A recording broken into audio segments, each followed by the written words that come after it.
Pemerolehan bahasa adalah proses-proses yang berlaku di dalam otak seorang anak ketika memperoleh bahasa ibunya.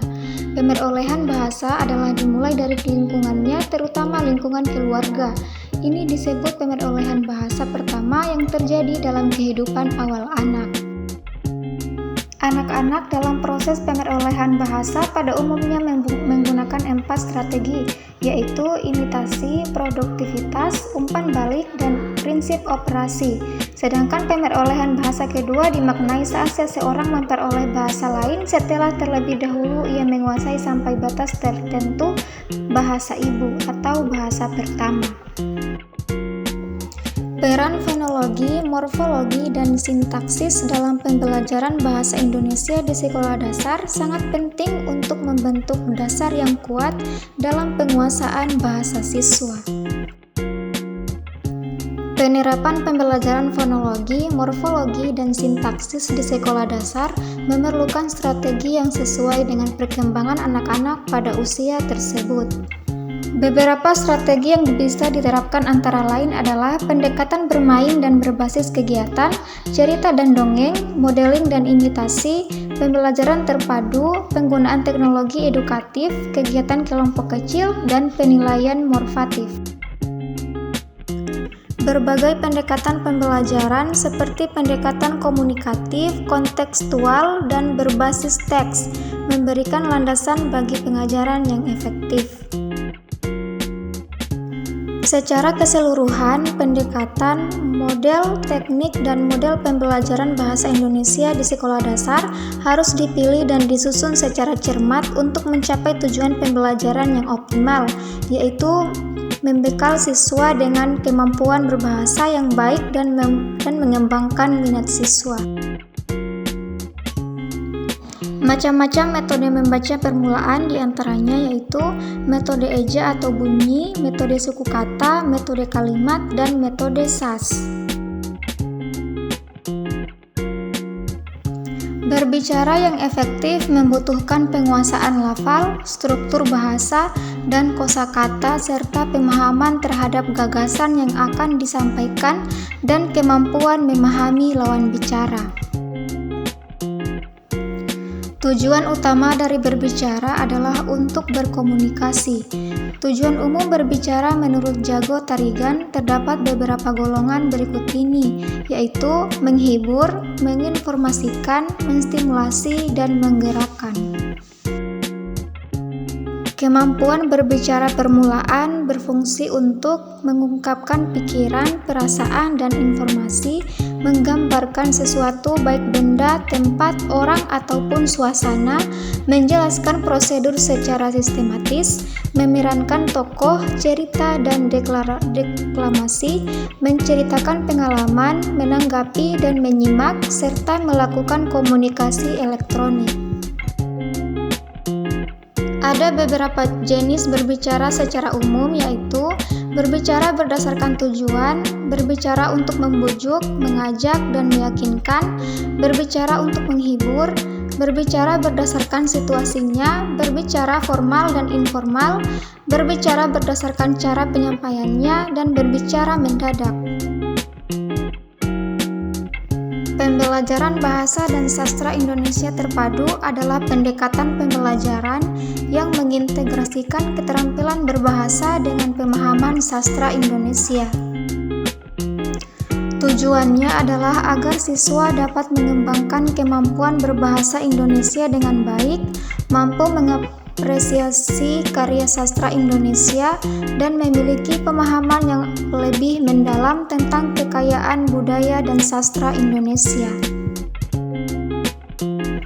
Pembelajaran ini dilakukan melalui metode pembelajaran aktif dan interaktif seperti diskusi, analisis, serta sastra, penulisan kreatif, dan permainan bahasa untuk meningkatkan keterlibatan siswa dalam proses pembelajaran dan minat belajar mereka terhadap bahasa dan sastra Indonesia.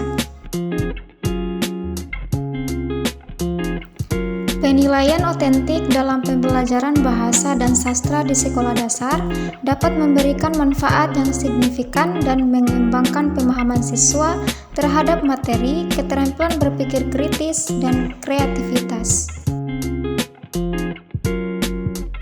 Menulis permulaan atau beginning writing adalah cara merealisasikan simbol-simbol bunyi menjadi huruf-huruf yang dapat dikenali secara konkret, sesuai dengan tata cara menulis yang baik.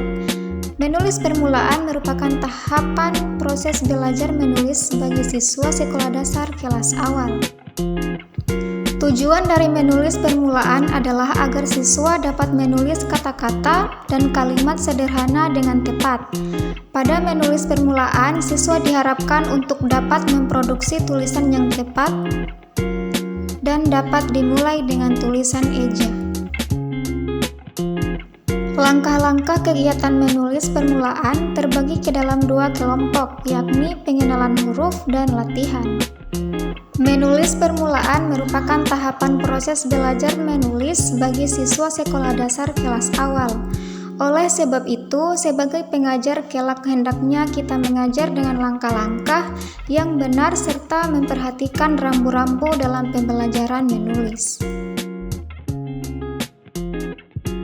Menyimak itu adalah suatu perentetan proses, mulai dari proses mengidentifikasi bunyi, menyusun penafsiran, memanfaatkan hasil penafsiran, dan proses penyimpanan, serta proses menghubung-hubungkan hasil penafsiran itu dengan keseluruhan pengetahuan dan pengalaman.